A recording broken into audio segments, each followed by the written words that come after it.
I'm Jo Gray. I'm the CEO of AMEND and also an MEN 2A patient myself.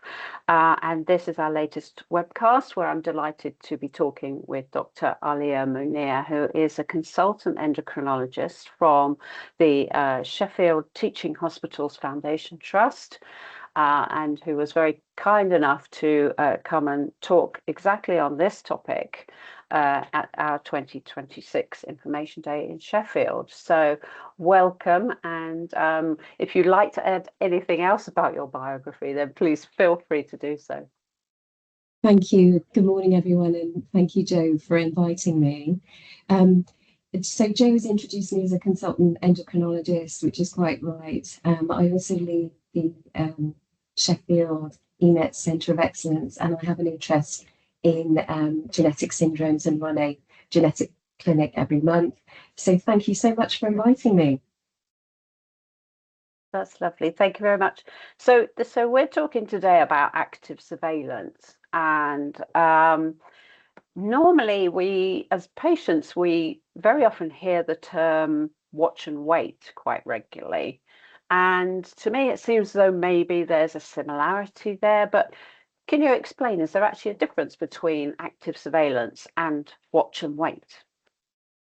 Thanks, Jo. So yes, these terms are used quite frequently within the NET and genetic neuroendocrine population, but also in other cancers.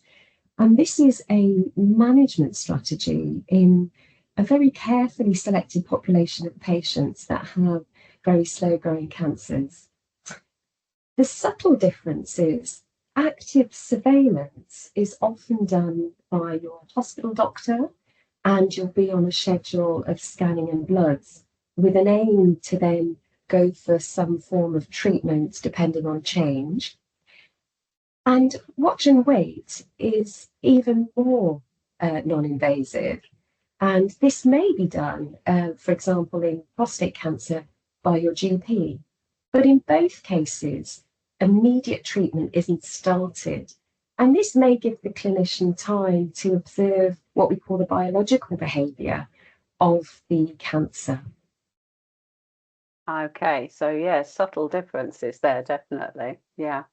So can you explain in more detail then what is actually involved in active surveillance generally? I know you touched on it there, but perhaps in the example of a genetic neuroendocrine syndrome, perhaps. Yeah, I definitely will. So I'll just try and share this slide because I think a nice analogy is the traffic light system.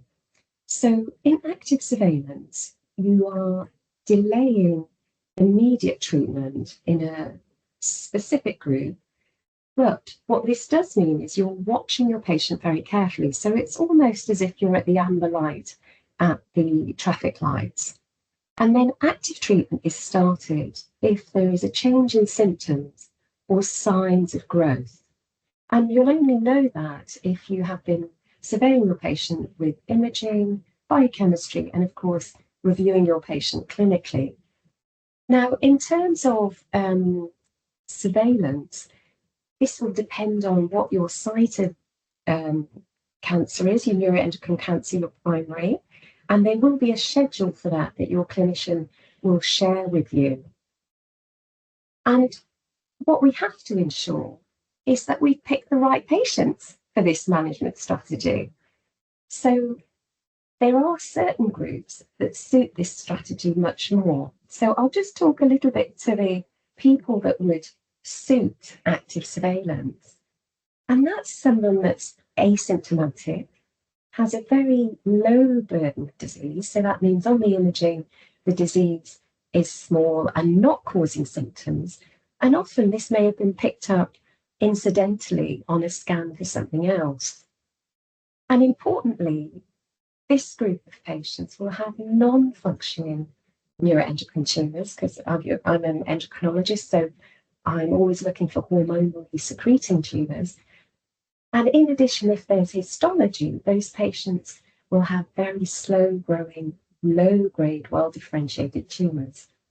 And one of the reasons for choosing active surveillance over going into treatment straight away is that individual may have an excellent quality of life, and we don't want to impair that.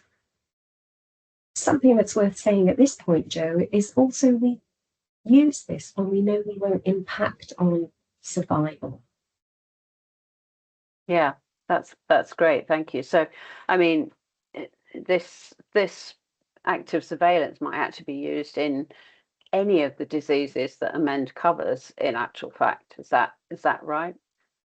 Yeah, absolutely. So from neuroendocrine tumors to, genetic neuroendocrine disorders like the hereditary syndromes, there will be a schedule of monitoring. So um, in terms of the schedule for follow-up with neuroendocrine tumors, one of the issues that we have is to know, have we got evidence for this? And certainly more recently, there's been publications on very small pancreatic neuroendocrine tumors that are smaller than 2 centimeters. We've got the evidence now to say that we don't have to enter into surgical intervention for that immediately. And we can then survey these tumors. In terms of patients that have a known genetic syndrome, more recently, there's been publications that we can actually slightly be less rigid, and the more recent consensus guidance has informed us that we can do our surveillance in a slightly less intensive way, which has been very useful. In terms of other conditions, obviously we're talking about neuroendocrine neoplasms today, but surveillance can be used in prostate and renal cancers, blood cancers, and also thyroid cancers. Okay, lovely. Thank you. And so it's not just for cancer. I mean, it's for non-cancerous conditions as well. Is it just cancer? So I think that's a great question, Joe. So we've talked a bit about cancers, but actually other non-cancer conditions may also be under surveillance programs. So certain thyroid nodules that have been found on, say, ultrasound may need to be followed up, but we may not need to enter into surgery straight away. Patients that have got an endocrine condition called primary hyperparathyroidism, that may be diagnosed, but we may not need to offer surgery to the parathyroid immediately. And again, these patients can be monitored and surveyed. In addition, that forms part of the MEN1 syndrome as well, and patients will know that they may not immediately need surgery for their primary hyperparathyroidism.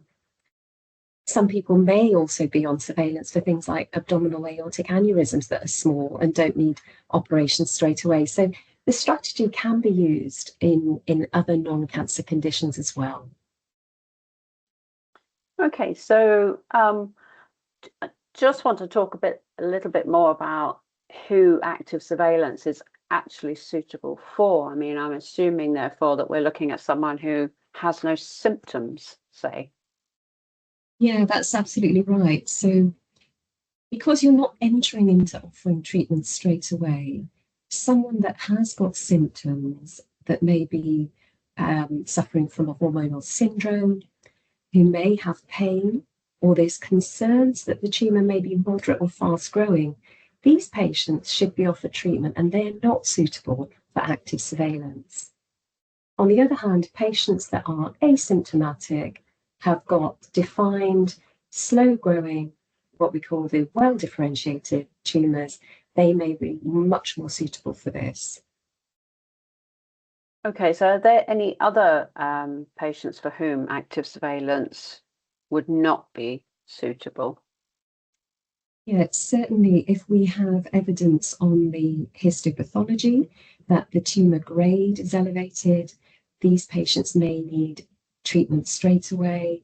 And also those patients where the imaging may be of concern, there may be, or a patient may have some issues with pain, there may be a secretory active syndrome that needs treating, like carcinoid syndrome. These patients need to be offered treatment. Okay, that's lovely. Thank you. And sort of my final question is really, you know, it all sounds very structured, very, you know, it's suitable for these patients, not these patients, etc. But are there any potential problems around active surveillance that you can think of? Yeah, absolutely. So something that I haven't mentioned yet is if an individual has comorbidities and frailty. And what we mean by that is other conditions or a state of health, which means that actually they may not be suitable for a particular type of active treatment. And what normally would happen is that these would be discussed in a multidisciplinary team setting to ensure that we take into account what we call the comorbidities and frailty, because sometimes when these are present, it may be counterproductive to offer active treatment, and some form of surveillance or watch and wait may be more appropriate, particularly if we're looking at a palliative setting where actually, sadly, or the individual is very poorly and therefore active treatment may be inappropriate, but supportive care may be needed. That's quite important. But just turning to, I think, the crux of the question about what are the potential problems in active surveillance in the appropriate patients. So for some people, not having treatment or what could be perceived as doing nothing may be of concern, and psychologically that may not be well received. And that needs discussion and liaison with your team. Because of course you want to have the appropriate treatment offered to you if that's correct. And again, this is often discussed in an MDT. The practicalities are also there for active surveillance, and that's the attendance for bloods and scans. One of the other issues are you really want to ensure then, if you are going to offer treatment, that you get that treatment in the appropriate window for treatment. And that's where the medical teams and reviewing of the scans and the MDT come in. And that's quite important to ensure that if that patient's on active surveillance with an eye to starting treatment, that that's done in a timely and appropriate fashion. Yeah, that's really interesting, and I'm glad you actually mentioned the sort of the psychological effect of active surveillance sometimes, because we certainly see that with some of our members who perhaps don't fully understand why they're having to wait, as it were, or why something is being watched or left as it is. And I think it's so important that there's a really good conversation between the patient and the doctor to really explain everything we've spoken about today. Yeah, I absolutely agree. And I think it is quite a nuanced conversation. But I think having that open discussion and, talking to those aspects of what it actually means and where that individual has a plan, a discussion from the MDT, from the medical team.